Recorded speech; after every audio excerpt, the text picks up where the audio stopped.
Welcome to another episode of Earth is Our Home with Dr. Thomas Blaine. Today we're going to be looking at part 7 of the history of Earth's climate, so stay tuned.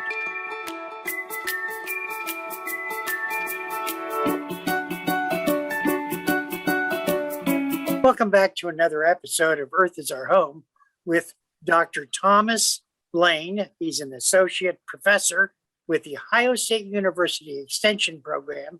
And today we're going to be looking at part 7 of the history of Earth's climate, specifically global warming and extreme weather events. Tom, it's always a pleasure talking with you. I really learn a lot. Well, I love doing these programs with you, Patrick. It's very enjoyable for me. I think we're fortunate to have this opportunity, to have this technology. And I'm very grateful to you and the folks at South Centers, including Sarah Swanson. I appreciate the two of you, facilitating my educational outreach on these topics. Well, one of the nice things is you're addressing a lot of different information that we see on TV and the Weather Channel or that we've heard about. And you really put it in terms that we can really understand. Well, I think that's important because, when you watch the weather, on television, or even when you hear a report on TV or you see one on the internet or in a paper, the job of the media is maybe to inform you about some things going on, but it's not to educate you. And they use terms a lot of times that everybody hears. Everybody hears terms like the jet stream, El Nino, La Nina. Everybody knows about hurricanes striking primarily in August and September. Those are the two big months. We don't see hurricanes coming at us or coming at Florida in February, March, or even now it's very early for hurricanes to form. And, most people don't understand why those things are. Why is the jet stream flowing? Of course, we've gone through that one in previous episodes. And I know you've put links to those episodes at the bottom of some of these YouTube programs. I appreciate that. But, when you look at it, the way I look at it is my job is to educate the public.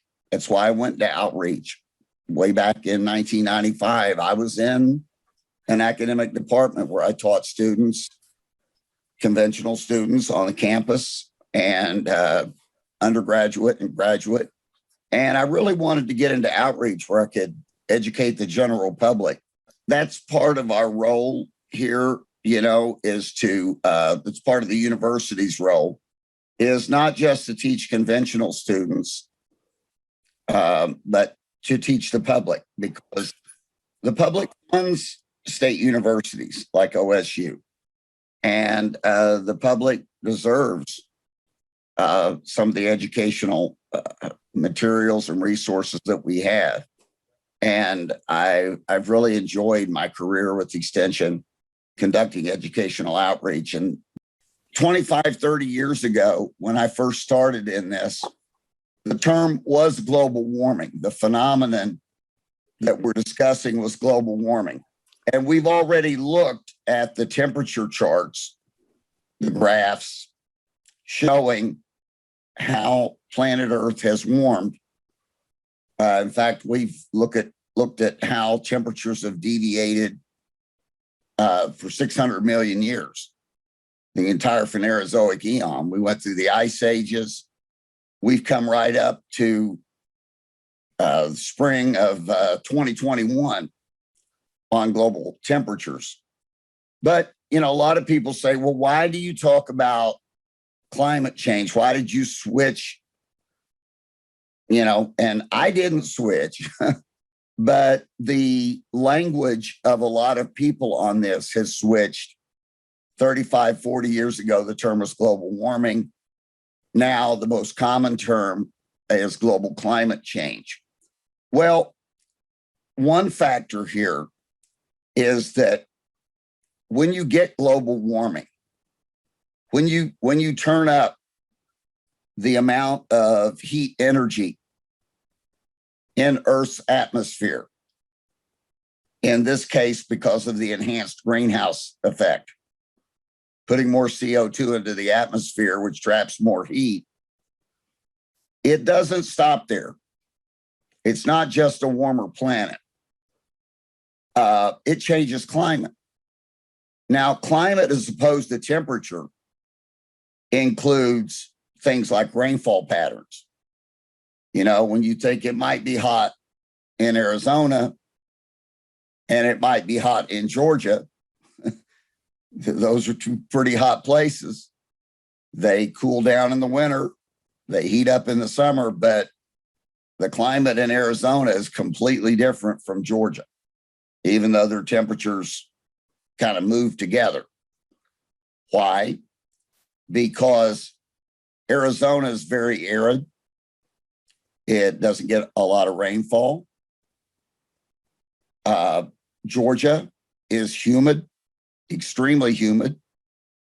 And that's because it's in close proximity to two pretty large bodies of water, the Atlantic Ocean and the Gulf of Mexico. So Georgia has a hot, humid climate with lots and lots of rain, where they can grow enormous amount of agricultural items, cotton, corn, soybeans, you know, all those kinds of things. And the climate in Arizona, for the most part, does not allow for that. It's a very arid climate. So when we talk about climate, it's important to understand the linkage between climate and temperature. And today, what we're going to do is talk about how a lot of scientists believe, these are climatologists and meteorologists, they believe that, you know, among the implications of a warmer planet is a planet where we have more frequent extreme weather events. Now, what's an extreme weather event? Well, a heat wave. They're getting that out west. They're getting a big heat wave now. A heat wave that just doesn't seem to go away. Everybody knows that heat waves come and go, but when one stays for a very protracted period of time, it starts to have very deleterious effects on all kinds of things, including agriculture, the amount of drinking water we have, aquifers, vegetation, wildlife, a drought. Droughts come along with that a lot. Then hard rains, where you get, you know, absolute downpours, floods. These are all extreme weather events. And there are climatologists who are predicting that global warming will cause more of these to take place. Now, as you know, you've probably noticed that a lot of the times when I express what's going on in the climate, I'm very sure about what I'm saying. You know, that I'm not predicting, I'm not guessing or anything like that. I'm giving you facts. I still don't know if I agree that these kind of extreme weather events are going to become more common. But I can't possibly give you an education on global warming and climate change without going through this. So I'm going to show you why they believe that this is likely. All right. But I'm just telling you, I'm not necessarily convinced that this will be the case. There are some things I'm convinced global warming will cause. This one, I'm not really sure about, but I've got to go through this with you. First of all, we've already seen There's no question that global warming is not even. Some places heat up faster than others. Some places cool down more than others. The Earth receives a lot more heat energy from the sun, for example, in the tropics, where the sun tends to stand directly overhead, than it does in the upper temperate zones or at the poles. All right. Now, basically, the evidence seems to show that over time, temperature variation tends to be more near the poles than in the tropics. So the tropics get most of the energy. They're hot anyway. So when we dial up global warming, the tropics don't necessarily warm up a whole lot. It tends to be the cooler spots on planet Earth that heat up more than the warm spots. Greenland, for example, if you look at the temperature record in Greenland, it shows a lot more variation. When the medieval warm period hit, Greenland had a much greater increase in temperatures than the globe did as a whole. Right now, temperatures in Alaska are rising faster than anywhere in the US. Why? Because a property of global warming is that it tends to heat Earth near the poles more than in the tropics or the temperate zone. So we've seen about 1.5 degrees of warming globally. But there are places in Alaska where the temperature's already gone up about 3.5 degrees Fahrenheit. That's just a lot greater increase. Temperatures near the poles rise faster than those near the tropics or even mid-latitudes. Now, we're going to find that it's not so much like that in the southern hemisphere. So it's like, okay, in the North Polar region and those areas around it, as you approach it, they tend to warm up very fast when we have warming. But the areas around Antarctica do not. And again, it's because of the way the continents are arrayed. And I'm going to go through that with you.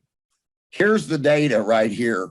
Look at the temperature change in the last 50 years and look at the dark orange where you see the dark orange. As I told you about Alaska, look way over on the upper left at Alaska, how dark it is.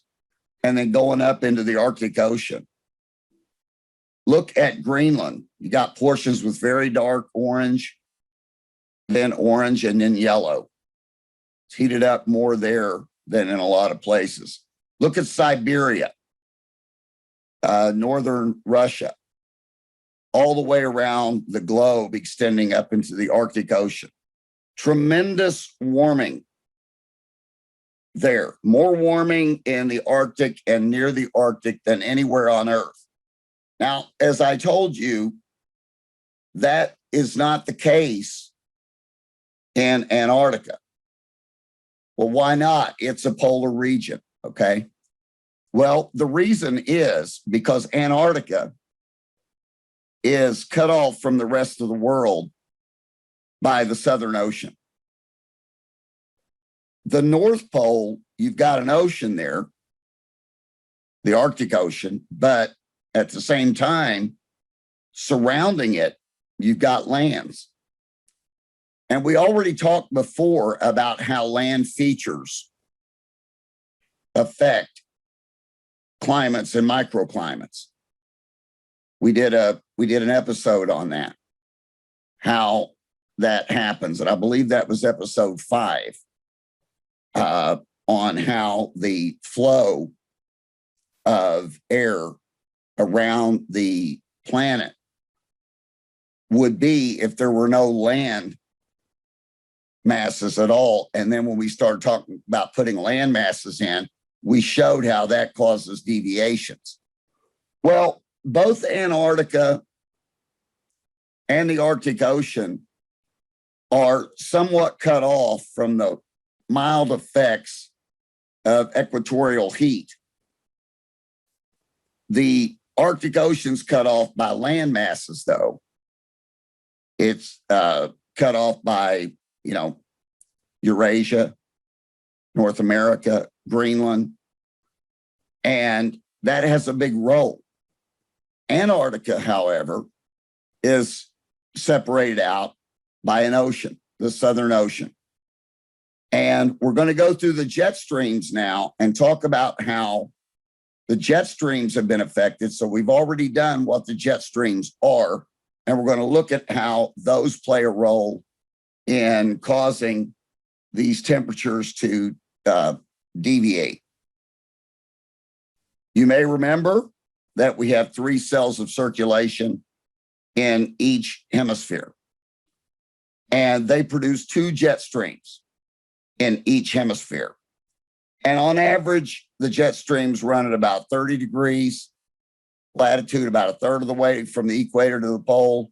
And then the other one runs about 2/3 of the equator to the pole. So, one at about 30 degrees. Now, they move with the seasons, as we've discussed. So that Hadley cell you're looking at there, and we're in the northern hemisphere kind of looking at it. In the summer, and we've already entered meteorological summer, but then the solstice is coming up. That Hadley cell is moving to our left, which means the subtropical jet is moving well above 30 degrees north latitude, could go up to 50 or 60. And the polar jet could go way up all the way to the pole. And sometimes one of these jets will just disappear and we'll have only one jet. A configuration like this in each one of the hemispheres, and here's the way they might look from space. So if you look at the equator there and then go up, you see the yellow one, the subtropical. If you look out, it's labeled to the left, the subtropical jet stream. That's the border between the Hadley cell and the Ferrel cell. And then the next one up is the polar jet stream.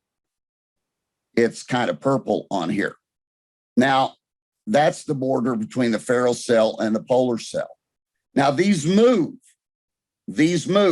but I want you to notice how they meander like a river. They don't flow straight. They meander. They have a meander to them. And you can see that. Same with the ones in the southern hemisphere. They meander a little bit. This configuration would be a configuration we would likely see maybe in the winter, because as you can see, it's got the polar jet stream running right through Ohio and Kentucky. That means we would be in a polar cell.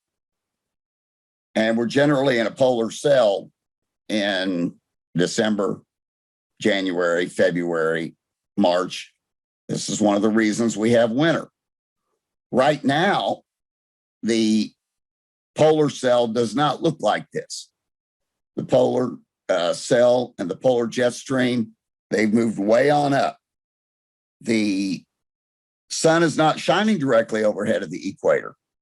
It's shining basically directly overhead where that yellow subtropical jet is, which means that subtropical jet has been pushed way up to the north, and it's running through Ohio. It runs through Ohio in the summer, or even way on up into Canada. It can get quite hot even in Canada in the summer because that subtropical jet moves, because the Hadley cell moves, because the sun is shining directly overhead of, say, Cuba instead of South America, because the earth is tilted, as you're aware, and that produces our seasons. So these are jet stream patterns under normal circumstances. you get meandering. However, sometimes you have troughs and ridges in the jet streams that are quite severe, and they change the pattern a lot.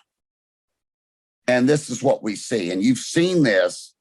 If you watch the weather, you have seen this. Somebody put this up. I grabbed it off a news broadcast. This weekend's weather, and this was probably from maybe in, March, perhaps. This kind of thing could happen in March. It could happen in November. But what I'm saying is the meander now in the jet stream is very severe. And this kind of pattern happens. So what this does when this occurs, you've got cold air is able to come straight down off the North Pole all the way to the Gulf of Mexico.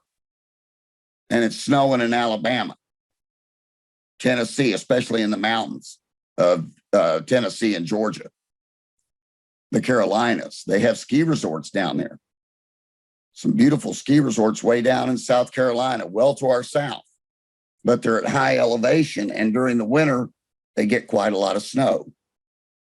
You might have, in this situation, warmer temperatures in Montana and the Dakotas or Wyoming than you've got in Florida. You're hot up in Montana, Utah, and those states, and they're freezing down in Florida because of this pattern that develops. Now, that features that's extreme weather. So there, I gave you that scenario, maybe getting record cold in the east and record warmth in the west. So this pattern's, it's typical for this pattern to emerge. But scientists are saying that if you lower the difference between temperatures in the Arctic and temperatures in the mid latitudes, this will become more common. All right. In other words, the smaller the difference between temperatures in, say, Alaska, Greenland, and down in the Carolinas or Oklahoma, the smaller the difference, the more the jet stream is liable to take on really very severe patterns. All right. So imagine a pattern like this. Imagine we start getting patterns like that. Look at Texas. So it's freezing and snowing down in the panhandle of Texas. If you can look and find it on the map there, see how that jet stream has dipped? A big trough in the jet stream. It might be snowing in Texas, freezing. And folks up in New England, it's balmy and warm. This is not typical, right? To have real warm weather in New England, Vermont, New Hampshire. You can see them on the map. Very warm because they're getting a flow from the south that goes all the way up till it's stopped by the jet stream. But if the jet stream's up over Hudson Bay, that means it's going to be very mild in New York, Pennsylvania, and all those places. And it's going to be extremely cold in Texas. And this pattern repeats as you go all around the globe. A lot of scientists believe we're going to get higher amplitudes, and not only higher amplitudes, but that they're going to stay in this position for longer. This kind of thing happens now. The one I showed you before happens now. But what happens if instead of leaving in a few days, this pattern just stays and stays and stays and stays? Snow piles up in the east, drought lengthens in the west. Crops fail in California, where we get a lot of our food. They're in a drought right now. And the blizzard gets worse here. So this is a prediction, because when scientists study the climate, they have found that these increasing amplitudes of the jet stream are associated with global warming. Now, I want to tell you about why this tendency doesn't occur in the southern hemisphere. As you know, you've got a jet stream, a polar jet stream in the north and in the south. In the southern hemisphere, the polar jet stream, if you think about what the globe looks like down there, the ocean currents, basically, they just flow in a big circle around Antarctica. Because if you're in a boat, let's say, between Antarctica and South America, and you want to go around the world at that latitude, what it would mean is that you're just going in a big circle around Antarctica, because that is the world there. And that's what happens. And here's a map of Antarctic circulation. You've got a big circumpolar jet stream. If you look between Australia and South America, if you go out and you see that arrow flowing towards South America up near those red dots, if you see where those red dots are, that's essentially where the Antarctic water is separated from the milder water. And that arrow going around off the coast of South America, and then you've got one between South America and Antarctica, and still blowing that way. And you've got one between South Africa and Antarctica, and it's blowing that way. And then it's just a big circle. It's a big clockwise. If you're looking from space, that strong circumpolar jet is so strong around Antarctica that it tends not to be very susceptible to the gigantic troughs and ridges, the one in the north. And that's why we don't get such extreme weather changes with global warming in the southern hemisphere like we do in the north. Oh, that's interesting. Hey, we're talking with Dr. Thomas Blaine. He's an associate professor with the Ohio State University Extension Program. There's additional information that he's willing to share. If you look on the description below, you'll see where you can find that information. Tom, thank you.